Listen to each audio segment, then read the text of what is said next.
Hello my dear students, I hope you all are fine. So class 9 students, it's going to be the last video of the chapter Russian Revolution, and I know very well that you all will take a relaxful breath after this video क्योंकि ये chapter बहुत लंबा खिंच गया है and I know very well that you all are feeling bored with this chapter. तो खैर कोई बात नहीं, आज इसको ख़त्म करते हैं. आज आप सबको एक काम और करना है. You all have to revise the chapter, you all have to read it properly. आपको इसे ध्यान से पढ़ना जरूर है आज बैठ के, और किसी टॉपिक में डाउट आए उससे रिलेटेड आप वीडियो देख लेंगे एक बार. चलिए स्टार्ट करते हैं अपनी इस चैप्टर की लास्ट वीडियो. ये है स्टेलिनिज्म एंड कलेक्टिवाइजेशन. किस तरह से रशिया में सोशलिस्ट सोसाइटी को प्रमोट किया जाता है और क्या पॉलिसीज अडॉप्ट की जाती है. लेट अस सी. 1927-28 में हम क्या देखते हैं, Russia was facing the problem of an acute shortage of food supply. वहां पर खाने की सप्लाई की बहुत ज्यादा कमी हो जाती है, राशन पूरा नहीं होता है रशिया के लोगों के पास. अब इसी बीच गवर्नमेंट ने क्या किया, the government fixed prices at which, government fixed prices, सरकार ने प्राइस फिक्स कर दिए जिस पर ग्रेन मस्ट बी सोल्ड, जिस पर अनाज बेचा जाएगा. क्या ऐसा हो सकता है, मतलब किसान कभी चाहेंगे कि वो फिक्स प्राइस पर उसे बेचें जो सरकार तय कर रही है? क्या उन्हें प्रॉपर बेनिफिट हो पाएगा उसका? ऐसा होता है या नहीं होता है देखते हैं. But the peasants refused, simple सी बात है, लेकिन किसानों ने मना कर दिया. उन्हें उस प्राइस पर बेचने पर कोई बेनिफिट नहीं था. That is why they refuse to sell at that prices. यानी कि अब क्या हो रही है, सरकार की और किसानों की तनातनी शुरू हो गई है एक तरह से.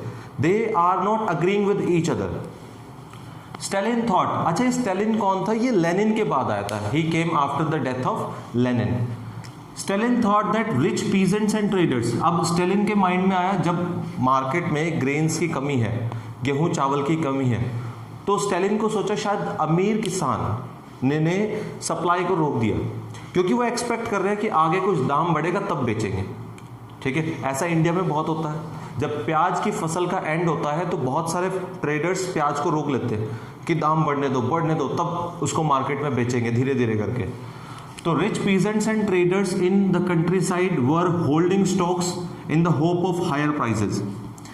इसलिए उसने क्या किया, उसने जो है अपनी पार्टी मेंबर्स को भेजा कि जाओ देख के आओ किस किस किसान ने जो है सप्लाई को रोक रखा है और उन पर रेड मारो.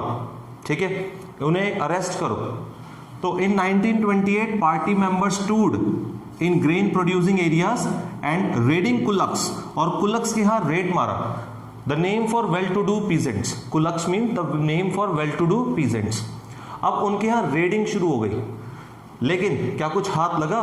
क्या उससे सप्लाई ठीक हो गई? नहीं, ऐसा कुछ नहीं हुआ. Right, the decision was taken to collectivize farm. अब नया डिसीजन आया, इससे कोई फर्क नहीं पड़ा क्योंकि किसानों ने ऐसा नहीं किया था.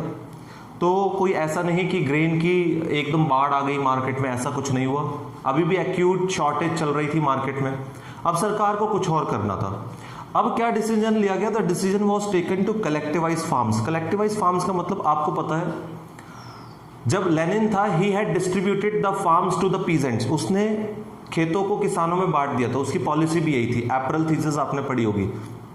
तो जब उसकी पार्टी बनी उसने किसानों को खेत दे दिए थे. लेकिन स्टेलिन क्या चाहता है? स्टेलिन चाहता है उन सब खेतों को फिर से एक कर दिया जाए, बड़े खेत बना दिए जाए.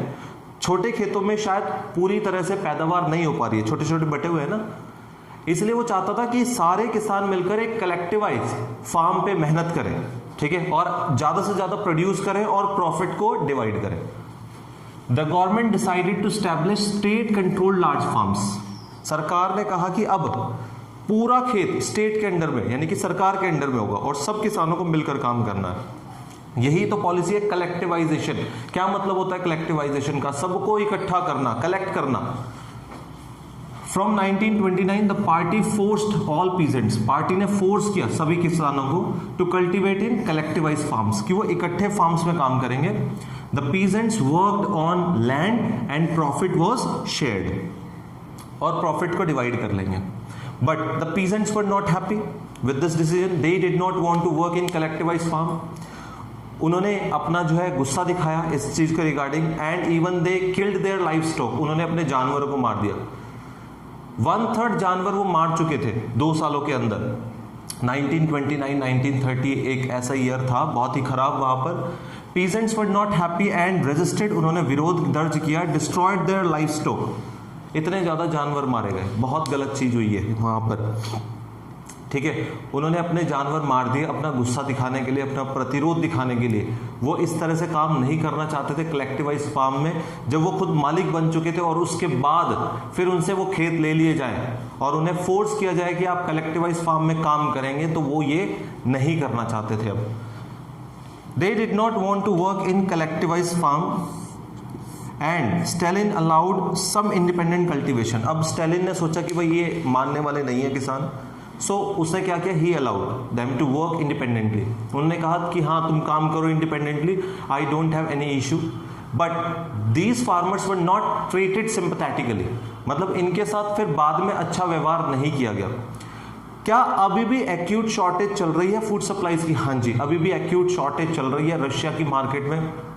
और रशिया की मार्केट में इस तरह की एक्यूट शॉर्टेज चलती है कि वहां पर एक बहुत बड़ा फमाइन होता है 1933 के टाइम, 1930 और 1933 के बीच एक बहुत बड़ा अकाल पड़ता है जिसमें लाखों लोग मारे जाते हैं, ठीक है। वहां पर फूड शॉर्टेज चलती रहती है, बहुत बड़ी समस्या रहती है, ठीक है। तो यहां पर हम क्या देखते हैं कि हमारा ये टॉपिक कंप्लीट हो चुका है and I am sure that you would have understood it. बहुत ही इजी सा टॉपिक है जिसमें सरकार चाहती है कि किसान जो है कलेक्टिवली काम करें, सब मिलकर काम करें, ठीक है। और स्टेट के कंट्रोल में हो सब चीजें, सरकार के कंट्रोल में हो सब चीजें, जबकि किसान इसके लिए तैयार नहीं होते। They wanted to work independently, यही इस टॉपिक का कंक्लूजन है, ठीक है। So class, I am sure that you would be very happy after the completion of this chapter. Tomorrow onwards we are starting a new chapter. Thank you class, thank you very much.